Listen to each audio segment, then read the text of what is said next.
हे अज्ञानी प्राणी शिव को छोड़ के मत जाना। हे अज्ञानी प्राणी शिव को छोड़ के मत जाना। जन्म जन्म के पाप मिटेंगे प्रभु न बिसराना।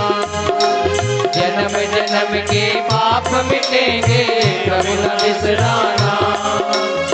संकट कितने भी आ जाए कभी न घबराना। संकट कितने भी आ जाए कभी न घबराना। वे दौड़े आएंगे हरि तुम एक आवाज लगाना। वो पार करे अविनाशी चरणों में कटे जिंदगी। वो पार करे अविनाशी चरणों में कटे जिंदगी। नाग गले में काला तेरे दर्शन को जावा। शरण में तेरे जो भी आए संकट कट जावा। नंदगढ़ की करे सवारी बैठे पीकर भैया। नंदगढ़ की करे सवारी बैठे पीकर भैया। ये छोटी सी जिंदगी में भक्ति करिया करिया पार अविनाशी के चरणों में कटे जिंदगी।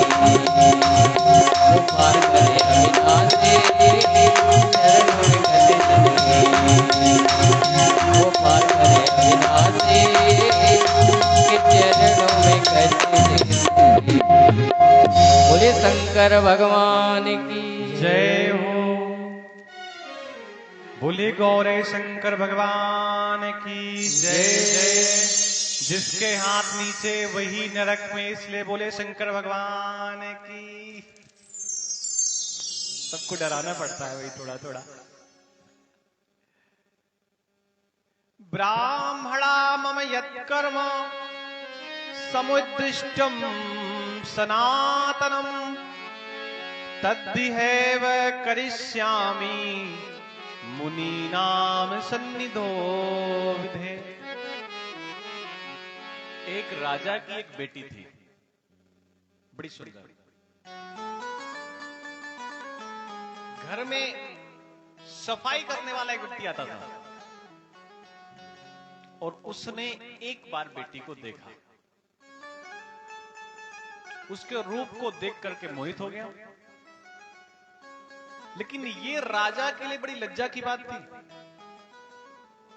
राजा ने वैद्य से लेकर के 1 महीने तक बिना बताए किसी को रोज एक गोली खिला देता था। रोज किसको? उसी सेवक को। और वो गोली किस चीज की थी? जहर की। पहले दिन गोली खिलाई गई, वो नहीं मरा। दूसरे दिन खिलाई गई, नहीं मरा। 1 महीने तक राजा उस सेवक को गोली खिलाता रहा जहर की, बिना बताए कि शायद मर जाए, शायद मर जाए। क्योंकि अगर मरेगा नहीं तो मेरी बेटे से विवाह कर लेगा और समाज में हमारी ख्याति धूमिल हो जाएगी। 1 महीने तक जब वो नहीं मरा तो राजवैद्य को बुलाया राजा ने। उसने कहा, ये बताओ जो तुमने हमें जहर की गोली दी थी उसमें विष था कि नहीं? वैद्य ने कहा विष था। तो राजा ने पूरी बात बताई कि मैं एक गोली रोज एक सेवक को खिलाता हूं और आज तक वो मरा नहीं। हो सकता है तुमने विष की गोली ना दी हो, कोई और गोली हो। तो वैद्य ने कहा, राजन इसका परीक्षण करके देख लीजिए। वही जो गोली कुछ बची थी, एक गोली उन्होंने किसी व्यक्ति को खिलाया, वही अपने किसी सेवक को, और वो गोली तत्काल खाते ही मर गया। तो राजा को विश्वास हो गया कि गोली में तो जहर था। तो राजा ने फिर वैद्य से पूछा, ये बताओ, और फिर राजा ने पूरी बात बताई कि सेवक ने हमारी बेटी को देख लिया है और वो उस पर मोहित हो गया है और मैं उसे मारना चाह रहा था, इसलिए 1 महीने से गोली खिला रहा था। वैद्य ने कहा, उस व्यक्ति को हमें दिखाओ, हम उसका परीक्षण करना चाहते हैं। वैद्य ने कुछ समय तक परीक्षण किया और वैद्य इस निष्कर्ष पे निकला कि राजन, जिसको आप जहर खिला रहे हैं ना, इसके प्राण हृदय पे नहीं है, इसके प्राण कहीं और अटके हैं। तो राजा ने कहा क्या करें? तो वैद्य ने कहा अपनी बेटी को एक बार और दिखा दो। राजा ने कहा इसीलिए तो मैं इसको गोली दे रहा हूं, मृत्यु की दवा दे रहा हूं कि कम से कम कलंक से बच जाऊं।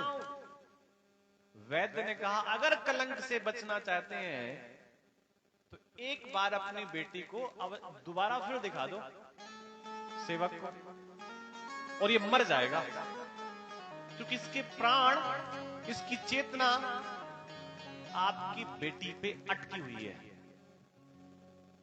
1 महीने से जहर खा रहा था, नहीं मरा। राजा ने वैद्य की बात मान करके उस सेवक के सामने अपनी बेटी को खड़ा कर दिया।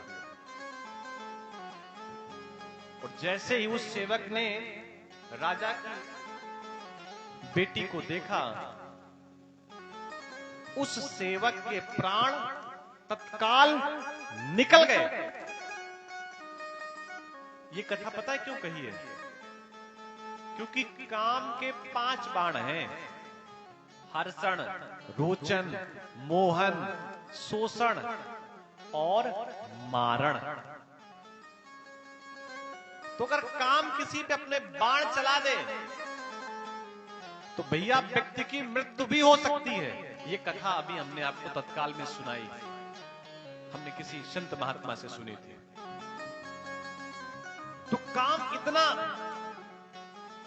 ज्यादा प्रभावशाली है कि व्यक्ति की मृत्यु भी कर सकता है। संध्या ने सोचा मैं अपने शरीर को त्याग कर दूंगी। लंबे समय तक संध्या ने भगवान शिव का ध्यान किया। और एक बात और समझना, जैसे ही संध्या का जन्म हुआ था, बिल्कुल छोटी कन्या थी, और छोटी कन्या को देख करके ही ब्रह्मा के मन में मोह उत्पन्न हो गया अपनी बेटी को देख करके। उस समय क्या होता था कि जो ये विकार है कामनाओं का, ये व्यक्ति के जन्म के साथ जुड़ा था।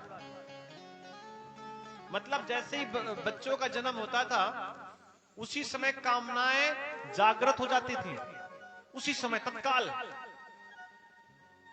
लंबे समय तक संध्या ने भगवान महादेव का पूजन किया, नमः शिवाय का जप किया। महादेव ने अपने विग्रह के रूप में प्रकट हुए। तो संध्या ने कहा क्या चाहते हैं आप? संध्या से महादेव ने कहा क्या चाहती हैं आप? तो संध्या ने महादेव से आशीर्वाद मांगे। पहला आशीर्वाद ये मांगा है कि मेरा शरीर नष्ट हो जाए अग्नि कुंड में जल करके। भगवान ने आशीर्वाद दिया। दूसरा आशीर्वाद संध्या ने मांगा है कि महादेव, मेरे जन्म के तत्काल बाद मेरे पिता ने मुझे देखा और मेरे पिता मोहित हो गए। मैं आपसे आशीर्वाद चाहती हूं भगवान कि जन्म के तत्काल कुछ समय तक काम व्यक्ति के ऊपर प्रभाव ना कर सके। तब महादेव ने आशीर्वाद दिया कि लगभग 8 वर्ष तक या थोड़ा उसके आगे पीछे तक बालक के अंदर किसी प्रकार का काम विकार नहीं उत्पन्न होगा। उसके बाद वो होगा। एक और आशीर्वाद महादेव ने अपनी तरफ से दिया। महादेव ने कहा कि देवी, मेधा ऋषि यहीं पर हवन कर रहे हैं। मेधा ऋषि, तुमने मृत्यु मांगी है ना, जाओ उस अग्नि कुंड में जल करके अपने प्राणों को नष्ट कर दो। तो संध्या ने कहा, भगवान किसी के यज्ञ में मैं जाऊंगी और उसके यज्ञ में अपने प्राणों को नष्ट कर दूंगी तो उसका यज्ञ खराब हो जाएगा कि नहीं हो जाएगा? उसका यज्ञ अपूर्ण रहेगा। तो भगवान शंकर ने कहा, मैं तुम्हें आशीष देता हूं कि आप उस हवन में प्रवेश करेंगी, यज्ञ में प्रवेश करेंगी और किसी को पता नहीं चलेगा कि आप उस हवन कुंड में कूद गई। अरुंधति को भगवान ने एक और आशीर्वाद दिया, संध्या को,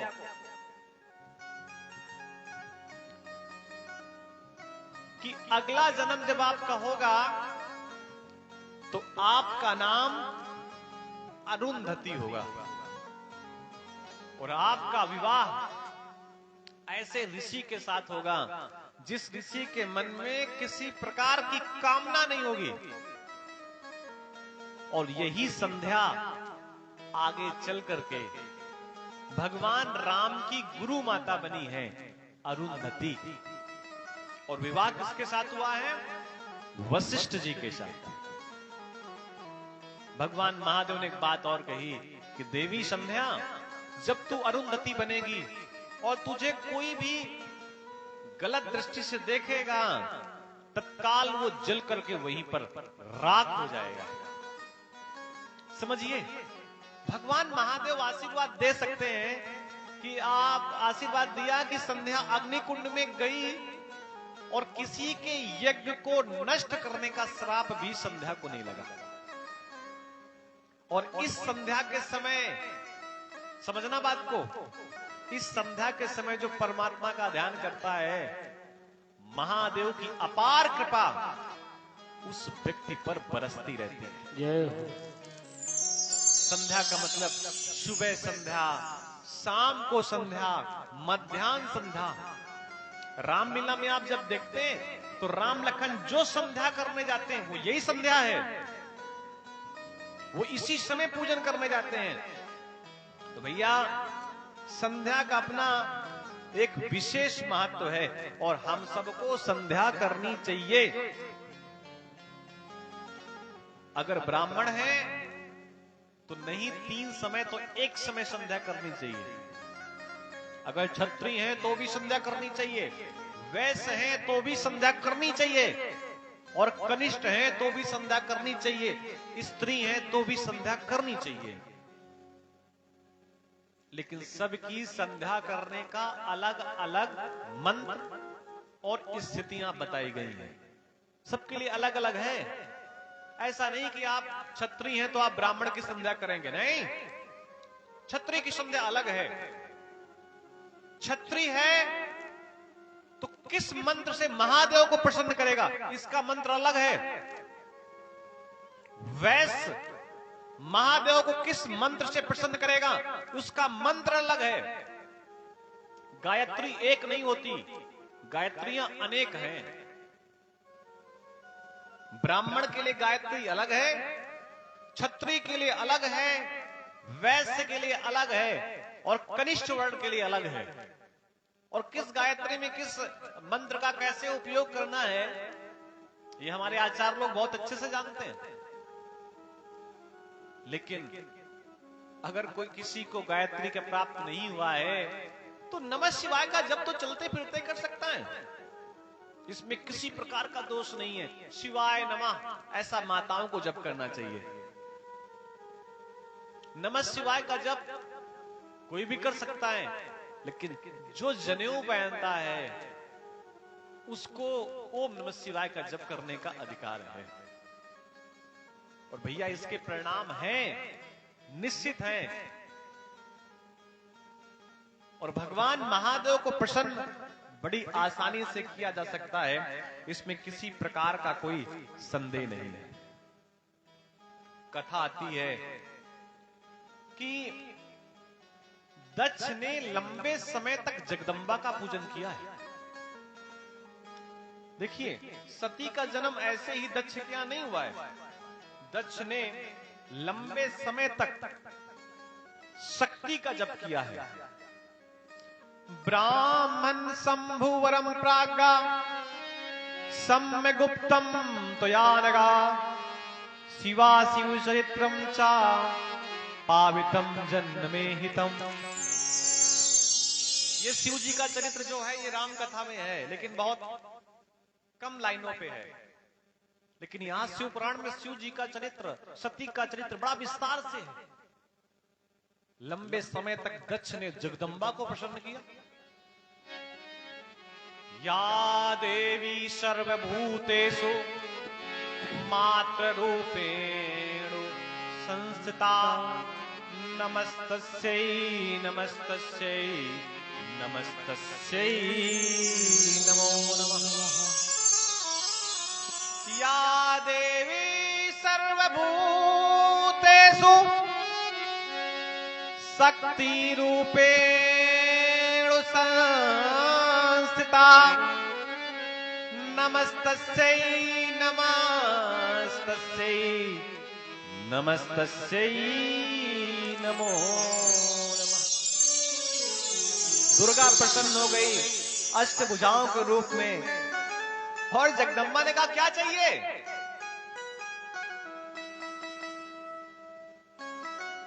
एक बात समझना, बहुत सारे भक्त ऐसे हुए हैं जो भगवान को ही चाहते हैं। दक्ष ने कहा मां आप हमें बड़ी अच्छी लगती हैं। अरे भगवान किसको अच्छे नहीं लगते, बोलो भाई, सबको अच्छे लगते हैं। तो मां ने कहा वो तो मैं हूं ही। एक बात कहें, क्योंकि हम बहुत जगह देखते हैं, या देवी सर्वभूतेषु निद्रा रूपेण संस्थिता नमस्तस्यै नमस्तस्यै नमस्तस्यै नमो नमः। ये हमने जानबूझ के कहा है, आवश्यकता नहीं है। जैसे देवी के अनेकों अनेकों रूप है ना, उस देवी का एक रूप है निद्रा देवी का। हम जहां सोते हैं ना, शयन करते हैं ना, वो जो जिस स्थान पर हम सोते हैं वहां पर भी जगदम्बा का वास है। सर्वभूत निंद्रा रूपेण संस्थिता, दुर्गा निंद्रा है। और पता है उनके पास से दुर्गा निंद्रा के रूप में हट जाती है जिनके बिस्तर उल्टे पुल्टे अल्टे पलटे बने रहते हैं। और इसका मतलब भाग कथा ये कहती है कि जब सोने जाएं तो भैया बिस्तर को भी प्रणाम करें कि तुम हमको अच्छी नींद दो, और जब उठे तो अपने बिस्तर स्वयं रखें सही ढंग से। आवश्यकता नहीं थी, लेकिन फिर भी हमने बहुत जगह देखा कि ऐसे बिस्तर पड़े। वो निंद्रा देवी है, कोई खेल नहीं है। और भैया किसी किसी को आती नहीं तो किसी को गोली खानी पड़ती है।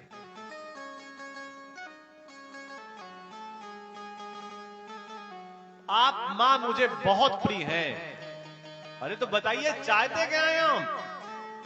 दक्ष ने कहा मां आप हमारी गोद में आ जाएं, हमारी पुत्री बनकर के। जगदम्बा ने कहा मुझे पाना कोई कठिन नहीं है, लेकिन मुझे संभाल के रखना कठिन है। यदा भवति मह्यम पुनर् भवेन मंदादरस्तदा देहम तच्छे निजम सत्यम स्वात्मयिन्नस्तंबेतरम एष दस्तंवरा प्रतिसर्गम प्रजापते अहम तव सुतां भूत्वा भविष्यामि हरिप्रियः। भविष्यामि हरप्रिया।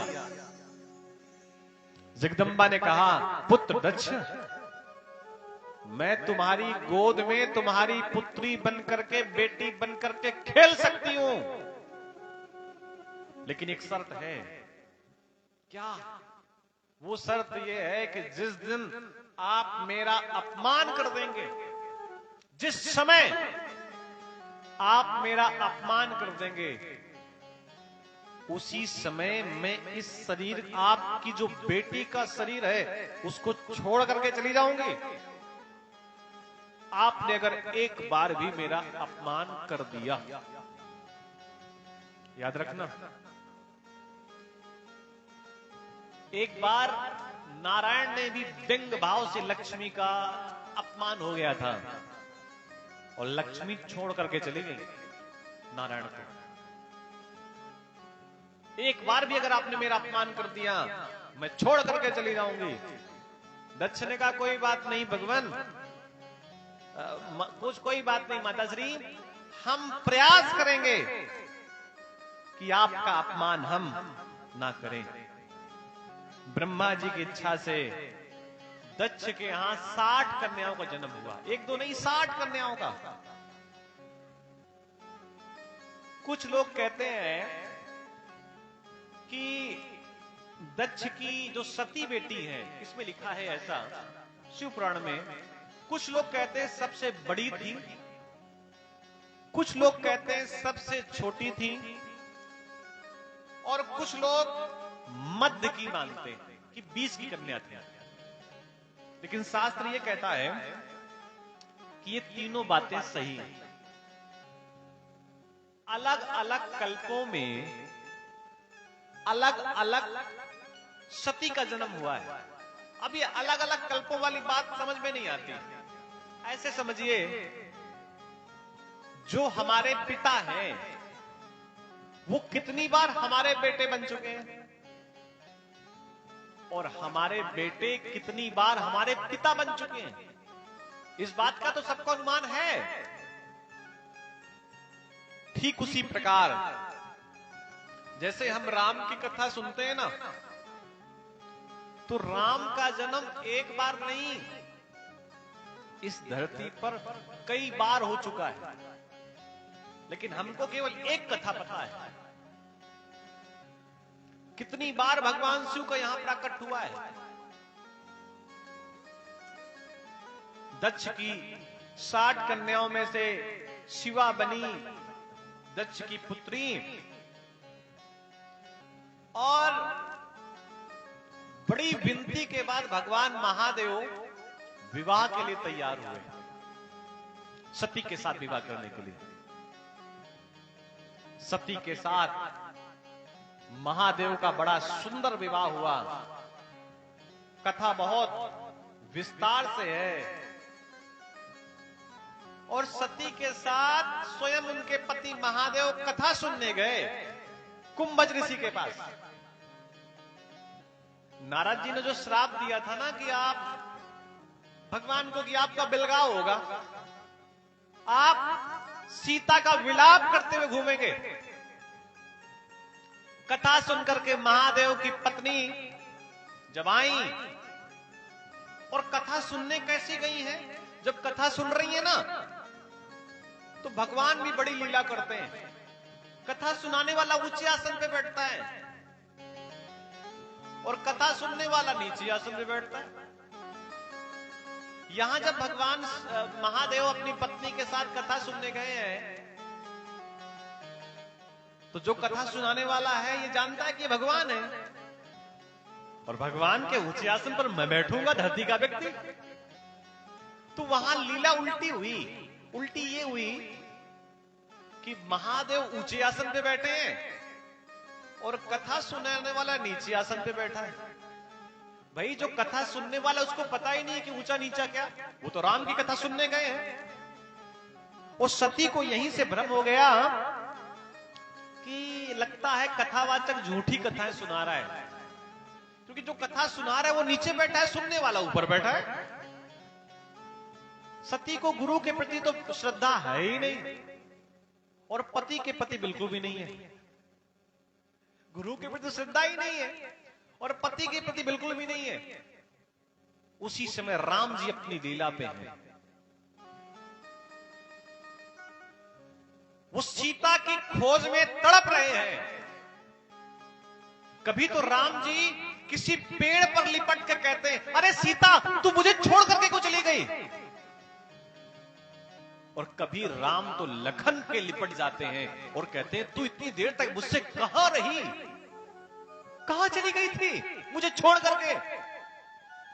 तब लखन कहते हैं कि भैया सीता के स्नेह में आप इतना बिखर गए हैं कि भूल जाते हैं कि मैं आपका छोटा भाई हूं, मैं सीता नहीं हूं। इसी समय महादेव उसी अरण्ड नाम के जंगल से गुजर रहे थे और महादेव को लगा अगर मैं राम के सामने सीधे जाकर के प्रणाम करूंगा तो राम की लीला खुल जाएगी और सबको मालूम पड़ जाएगा कि ये भगवान है। तो उसी समय भगवान महादेव ने दूर से ही भगवान राम को प्रणाम किया और जब प्रणाम किया तो जो सती माता बगल में खड़ी थी उनको लगा ये धरती का जो सबसे बड़ा व्यक्ति है महादेव, देवों का देव महादेव, मेरा पति स्वयंभू सदाशिव, ये दो राजकुमारों को प्रणाम कर रहे हैं। लगता है इनकी बुद्धि भी भांग खा करके खराब हो गई है। और अपने पति से कहा सती ने कि स्वामी आप राजकुमारों को प्रणाम कर रहे हैं। महादेव ने कहा ये वही है जिनकी हम लोग कथा सुन करके आए हैं, कोई फर्क नहीं है, जिनकी अभी कथा सुन करके आए ये वही है। महादेव ने जब सती को समझाया, लेकिन सती की तो बुद्धि पहले से ही भ्रमित है, क्योंकि जिसको अपने गुरु के प्रति श्रद्धा नहीं है उसको अपने पति के प्रति श्रद्धा कहां होगी। सती माता ने कहा भगवान आप यहीं बैठिए, मैं देख करके आती हूं सही क्या है और गलत क्या है। सती भगवान महादेव की परीक्षा लेने के लिए गई और देखिए राम लखन और सीता की चाल में फर्क है। आगे राम चलते हैं, जब राम लखन सीता एक साथ निकले थे उनके बगल में सीता माता चलती हैं और दोनों के पैरों के ऊपर लखन पैर नहीं रख सकते, इसलिए लखन के पैर अलग हैं। राम के पैरों में सीता पैर नहीं रखेंगी और दोनों के पैरों में लखन पैर नहीं रखेंगे। तो पहले राम चल रहे हैं, फिर सीता, फिर लखन, लेकिन अभी तो राम सीता है नहीं, तो राम और लखन के आगे सीता माता चलने लगी। राम जी से लीला क्या छुपी हुई है। जोरी पानी प्रभु कीन प्रणामो, पिता समेत लीन निज नाम। राम ने माता सती को प्रणाम किया कि मां आप जंगल में क्या कर रही हैं? मैं दशरथ का बेटा आपको प्रणाम करता हूं। और इतना ही नहीं कह दिया, कहो बहोरी कहां वृष के तू। इस चौपाई का बहुत गहरा मतलब है। इसका मतलब है कि राम माता सती से कह रहे हैं कि अकेले जंगल में क्या कर रही हैं? अभी सीता अकेले थी तो गायब हो गई। अभी सीता थोड़ी देर पहले राम लखन से अकेले थी ना, तो रावण लेकर के चला गया और आप अकेले भ्रमण कर रही हैं। अच्छी बात नहीं है, अच्छा संदेश नहीं है, और ये हम सबके लिए है। कहो बहोरी कहां वृष के तू, विपिन अकेली फिरही के ही हेतु। अरे जंगल में आप घूम रही हैं, आपके घूमने का कारण क्या है? सच सच बताओ। मैं शंकर कर कहा न माना, मैं शंकर कर कहा न माना।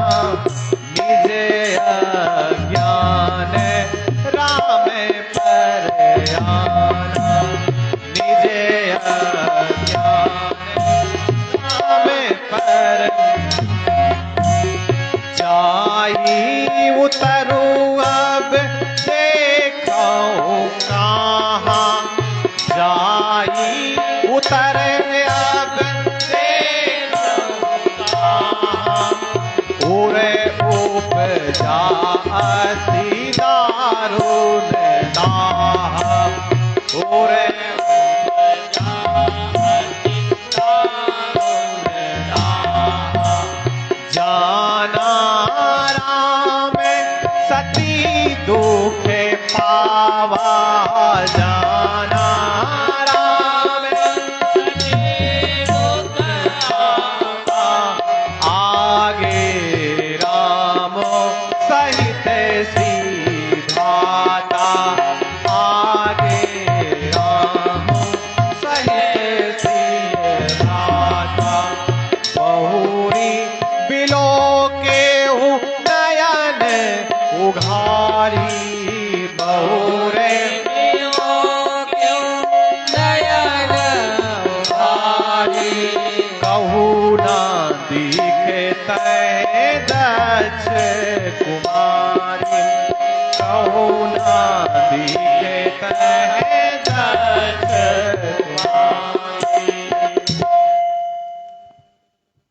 माता सीता का रूप बना करके सती आगे आगे चल रही हैं। वापस आई जब सती अपने पति के पास, तो भगवान ने कहा क्या देखा, आपने कुछ किया क्या? तो सती ने झूठ बोल दिया। महादेव को झूठ नहीं प्रिय है। कथा के पहले दिन हमने कहा था कि महादेव के सामने ब्रह्मा ने झूठ बोला तो ब्रह्मा का सिर काट दिया। और आज जब सती ने महादेव के सामने झूठ बोला तो महादेव को भयंकर क्रोध हुआ। तब शंकर देख्यो धरि ध्याना, सती जो कीन्हे चरित सब जाना। एही तन सती भेट मोहि नाही, शिव संकल्प कीन मन मान। अगर मैं अपनी पत्नी के साथ संयोग करता हूं तो पत्नी ने अभी मां का रूप बनाया है और मां के साथ इस प्रकार का आचरण संभव नहीं है। उसी समय महादेव ने संकल्प लिया कि इस शरीर से अब तो मेरी अपनी पत्नी के साथ भेंट नहीं होगी। भैया आकाश के देवी देवता ये बड़े खतरनाक हैं। बोल पड़े, अरे महादेव क्या कहना आपके बारे में। चलत गगानन भय गिरा सुहाई, जय महेश भली भगति दृढ़ाई। अरे भगवान महादेव आपके बारे में क्या कहा जा सकता है। आपने इतना बड़ा संकल्प ले लिया मन ही मन, और संकल्प ले लिया और बताया भी नहीं किसी को। यहां समझना, भगवान महादेव इसलिए महान है क्योंकि भगवान महादेव ने संकल्प भी ले लिया और किसी को बताया भी नहीं। और पता है हम लोग क्या करते हैं, हम लोग जब व्रत करते हैं ना तो लोगों से बताते हैं कि देखो आज हम लोग व्रत हैं और आज तो हम लोग कुछ खाएंगे नहीं। प्रचार करते रहते अपना कि भैया हमको हल्के फुल्के मत लेना। मेरी पत्नी ने करवा चौथ का व्रत किया है तो ये ना समझना कि हमने भी अपनी पत्नी के लिए किया है। हमने भी अपनी पत्नी के लिए व्रत किया है करवा चौथ का। तो भैया लोग प्रचार करते हैं कि हमने ये व्रत किया है वो व्रत किया है। व्रत करके प्रचार करने की कोई आवश्यकता नहीं। ये महादेव बता रहे हैं कि अगर आपके मन में कोई संकल्प है, कोई व्रत है, कोई पूजन करने का विचार है तो बताने की आवश्यकता नहीं है। बताने से बहुत बार व्रत खंडित हो जाता है, पूरा नहीं होता। पूछा सती ने कि स्वामी आखिर आपने क्या प्रतिज्ञा ली है। भगवान ने कहा कुछ नहीं, और भगवान कथा सुनाने लगे। इसी समय दक्ष को बड़ा पद मिला और प्रभुता पाही जाहि मद नाही। अरे ऐसा कोई संसार में हुआ है जिसे बड़ा पद मिला हो और उसे घमंड ना आया हो। भैया घमंड तत्काल आ जाता है। जहां से लक्ष्मी निकली है वहीं से मदिरा निकली है, और वहीं से अमृत निकला है, वहीं से हाथी निकला है, वहीं से घोड़ा निकला है, और वहीं से जहर भी निकला है। सब कुछ वहीं से है, एक जगह से ही है। तो लक्ष्मी आते ही घमंड आ जाता है। दक्ष को प्रजापति का पद मिला तो दक्ष ने एक सभा लगाई, सभा बुलाई। उस सभा में सबको बुलाया गया, महादेव भी आए।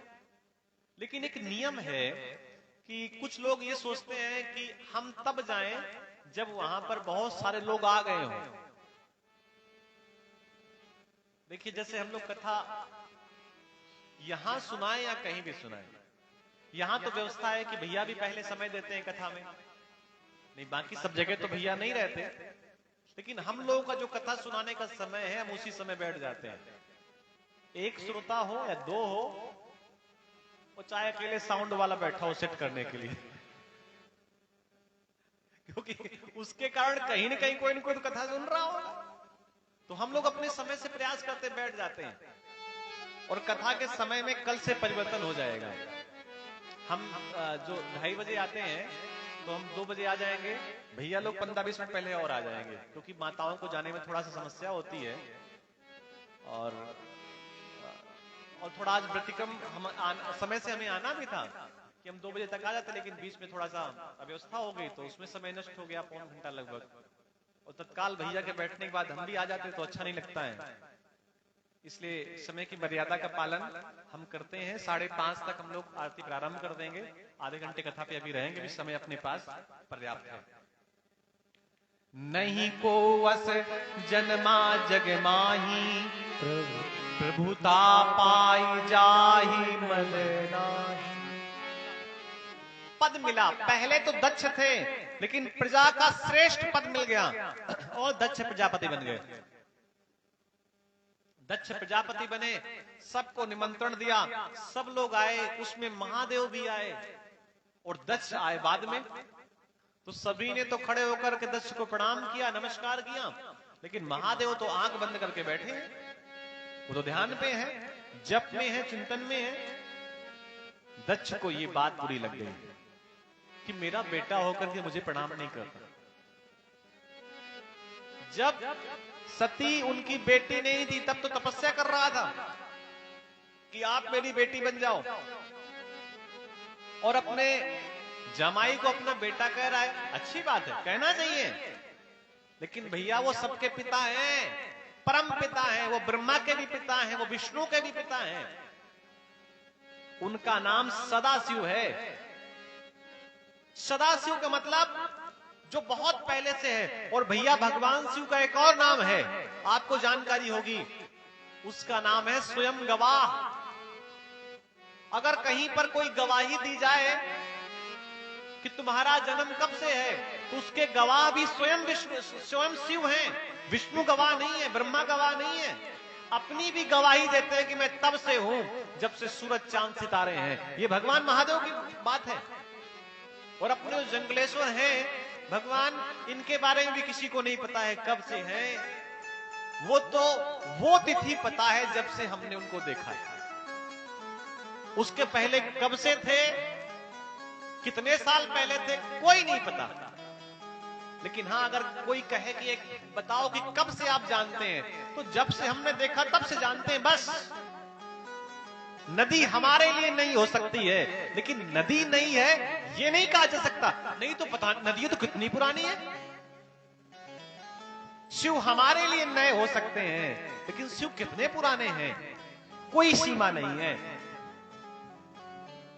दक्ष ने मन में सोचा कि अच्छा, सबने मुझे खड़े होकर के प्रणाम किया और जिसको मैंने बेटी दी वो मुझे प्रणाम नहीं कर रहा है। दक्ष ने उसी समय मन में विचार बना लिया कि कोई एक ऐसा आयोजन करूंगा जिस आयोजन में महादेव का अपमान करूंगा। ध्यान देना, ऐसा गुरुजन लोग कहते हैं कि कोई भी आयोजन इसलिए किया जाए किसी के अपमान करने के लिए, वो आयोजन पूरा नहीं हो सकता। कोई भी कार्य इसलिए किया जाए कि इस कार्य से इसका अपमान हो, उस कार्य की सिद्धि नहीं हो सकती। प्रतिस्पर्धा आवश्यक है और प्रतिस्पर्धा होनी भी चाहिए, लेकिन किसी का अपमान करने के लिए, अब कोई सोचे कि बगल वाली माता जी आधा मीटर का कंडा बनाती हैं, हम 1 मीटर का बनाएंगे, ऐसा हो सकता है क्या? बोलो भाई, नहीं हो सकता ना।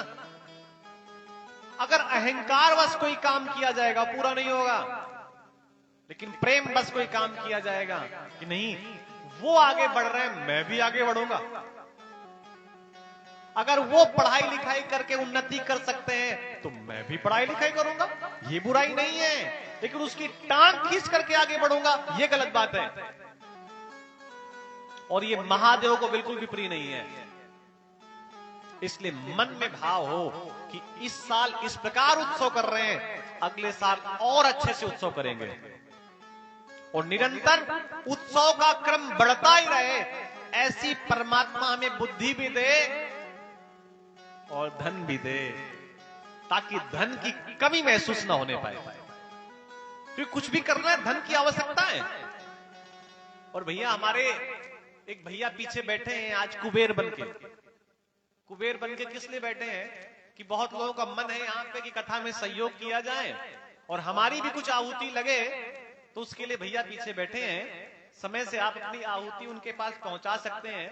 कथा का क्रम 28 तारीख तक रहेगा, क्योंकि इस महीने की आखिरी तारीख 28 ही होती है। वैसे तो 29 तक भी हो सकता था। और 1 तारीख को महाशिवरात्रि है, रात्रि नहीं, महाशिवरात्रि। और ध्यान देना, महाशिव दिन नहीं बताया गया।